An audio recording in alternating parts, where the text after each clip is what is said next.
Now the word of the Lord came to Jonah, son of Amittai, saying, Go at once to Nineveh, that great city, and cry out against it, for their wickedness has come up before me.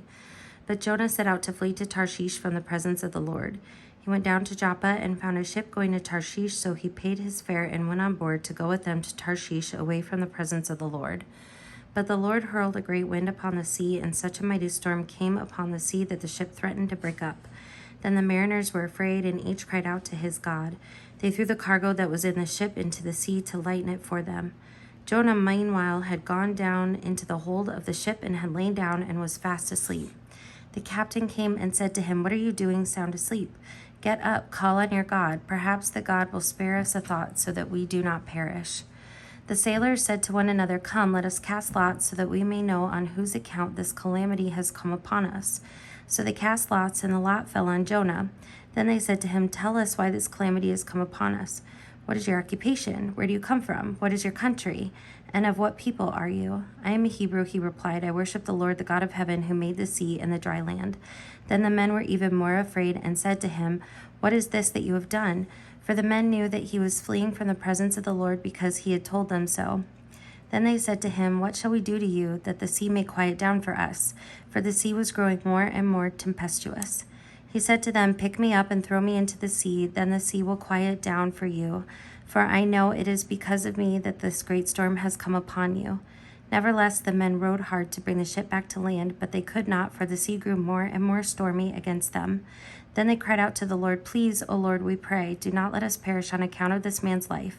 Do not make us guilty of innocent blood, for you, O Lord, have done as it pleased you. So they picked Jonah up and threw him into the sea, and the sea ceased from its raging.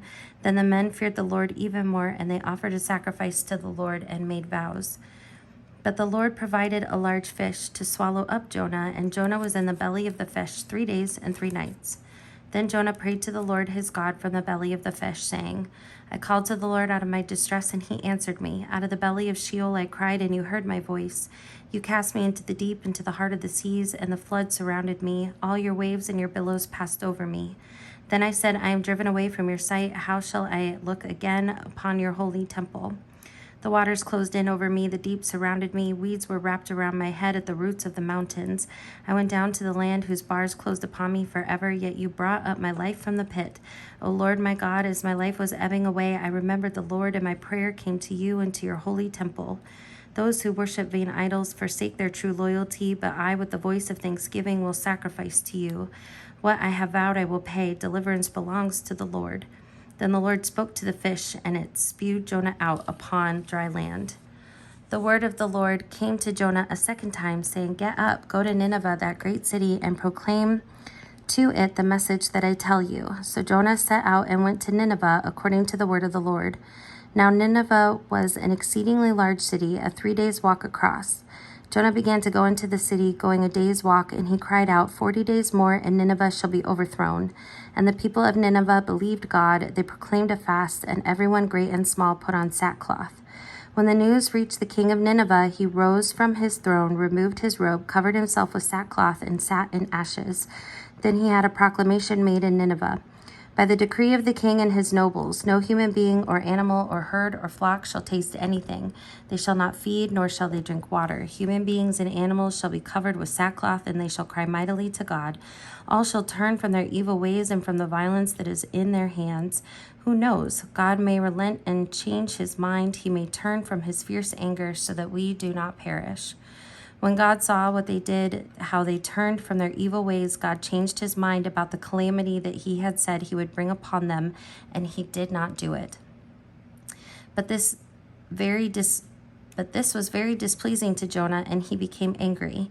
He prayed to the Lord and said, O Lord, is not this what I said while I was still in my own country? That is why I fled to Tarshish at the beginning, for I knew that you are a gracious God and merciful, slow to anger, and abounding in steadfast love, and ready to relent from punishing. And now, O Lord, please take my life from me, for it is better for me to die than to live. And the Lord said, Is it right for you to be angry? Then Jonah went out of the city and sat down east of the city and made a booth for himself there. He sat under it in the shade, waiting to see what would become of the city. The Lord appointed a bush and made it come up over Jonah to give shade over his head, to save him from his discomfort. So Jonah was very happy about the bush. But when the dawn came up the next day, God appointed a worm that attacked the bush so that it withered. When the sun rose, God prepared a sultry east wind, and the sun beat down on the head of Jonah so that he was faint, and asked that he might die. He said, "It is better for me to die than to live." But God said to Jonah, "Is it right for you to be angry about the bush?" And he said, "Yes, angry enough to die." Then the Lord said, "You are concerned about the bush for which you did not labor and which you did not grow. It came into being in a night and perished in a night. And should I not be concerned about Nineveh, that great city in which there are more than 120,000 persons who do not know their right hand from their left, and also many animals?"